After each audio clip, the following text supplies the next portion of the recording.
السلام عليكم ورحمة الله وبركاته، والصلاة والسلام على رسول الله، وأهلا بكم معانا النهاردة في فيديو جديد.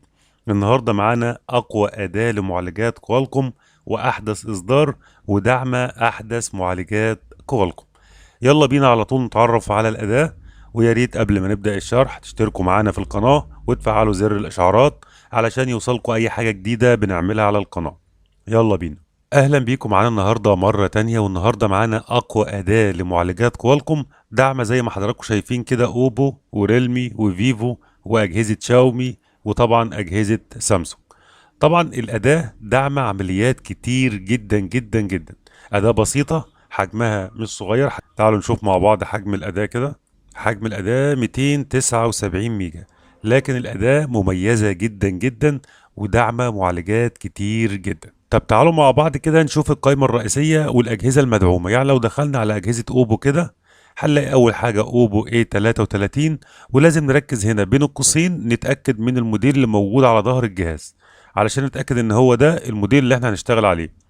بعد كده عندنا أوبو A53 و A53s و A37 و A73. هنضغط هنا على قائمة نيكست، هنضغط على كلمة نيكست اللي هنا كده هنلاقي عندنا أوبو A74، وطبعا قلنا نركز على الموديل اللي بين القوسين.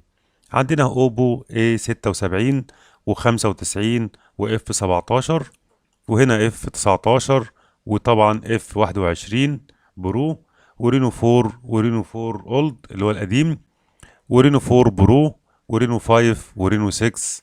ده بالنسبة لقائمة اوبو. هنبدأ نرجع كده نروح على أجهزة ريلمي. طبعا هنلاقي كل المعالجات اللي هنا معالجات كوالكوم، مش معالجات ميديا تك، دي كلها معالجات كوالكوم. هنشوف مع بعض حاجة جميلة كده الأول. لو أنا مثلا جيت على أجهزة اوبو واخترت مثلا وليكن A53، تمام، بضغط على الموديل علشان يظهر لي العمليات اللي انا ممكن اعملها. طب ايه هي العمليات اللي اقدر اعملها؟ اول حاجه عندي من العمليات اللي ممكن اعملها على الجهاز عمل ضبط مصنع. عندك تقدر تعمل انلوك للبوت لودر وريلوك للبوت لودر، تقدر تفتح البوت لودر او تقفل البوت لودر. تقدر طبعا تعمل ريست او عمل ضبط مصنع مع الحفاظ على البيانات بتاعتك، وتقدر تعمل ريست او مسح لملفات الاي اف اس الخاصه بالسيريال بالنسبة للجهاز ده. فدي العمليات اللي ممكن تقدر تعملها. يعني بمعنى ايه؟ بمعنى ان انا باجي على الجهاز اللي انا هشتغل عليه او اللي معايا واضغط عليه كده هلاقي العمليات بتاعته ظهرت لي هنا. اقدر اوصل الجهاز ازاي؟ بتوصل الجهاز على وضع الاي دي ال بطريقة سهلة جدا وبدون اي مشاكل. طيب لو انا اخترت مثلا فيكتوري ريست اللي هي عمل ضبط مصنع، زي ما حضراتكم شايفين بيبدأ يستنى الجهاز كده لعند ما يوصل للمربع ده. في اللحظة دي اكون انا موصل الجهاز بتاعي اي دي ال. يعني هنا كاتب لك اهون توصل الجهاز بتاعك اي دي ال. طيب دخول اجهزة اوبو اي دي ال بتدخل ازاي؟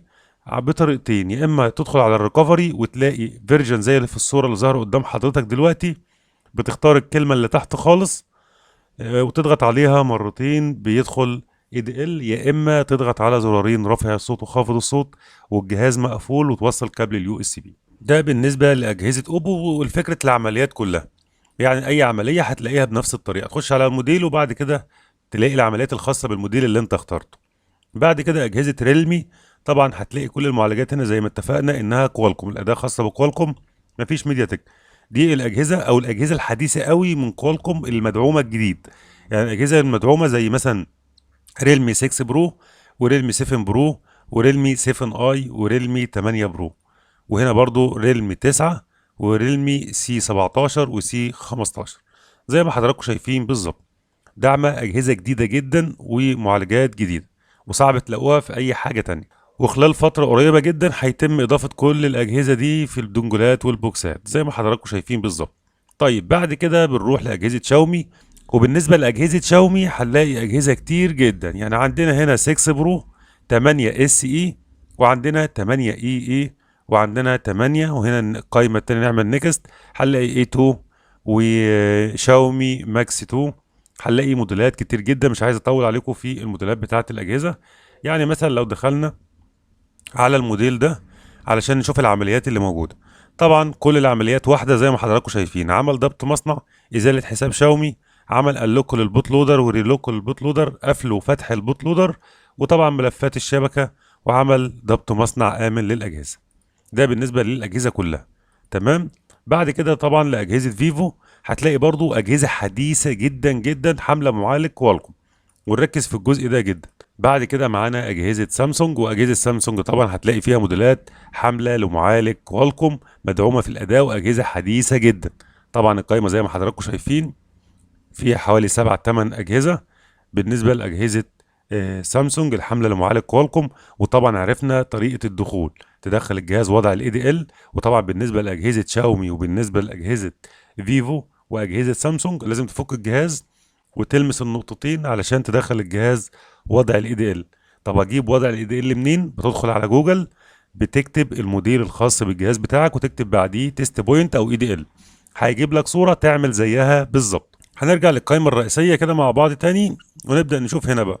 عندنا هنا انستول درايف، التعريفات اللازمة. لو ضغطنا عليها كده هيبدأ يثبت لك التعريفات الخاصة بأجهزة كوالكوم زي ما حضراتكم شايفين بالظبط.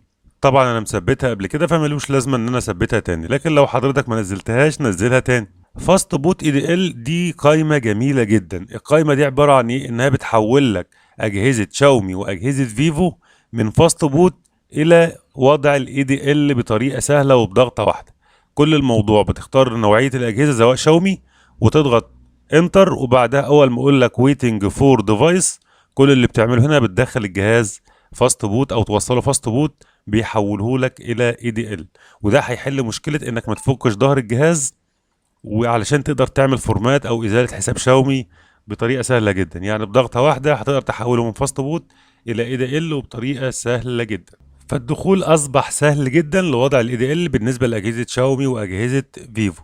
الفكره سهله جدا. طبعا الدخول على البرنامج ده والاداه بتاعتنا النهارده بيحتاج كلمه سر، وكلمه السر هتكون موجوده في الفيديو مش موجوده تحت في الوصف علشان الناس تكون فاهمه. الناس هتشوف الفيديو هتلاقي انا كاتب على الفيديو كلمة السر بتاع الدخول للبرنامج. تمام. فزي ما حضراتكم شايفين ده بالنسبة للفاست بوت تحوله الى وضع الاي دي ال.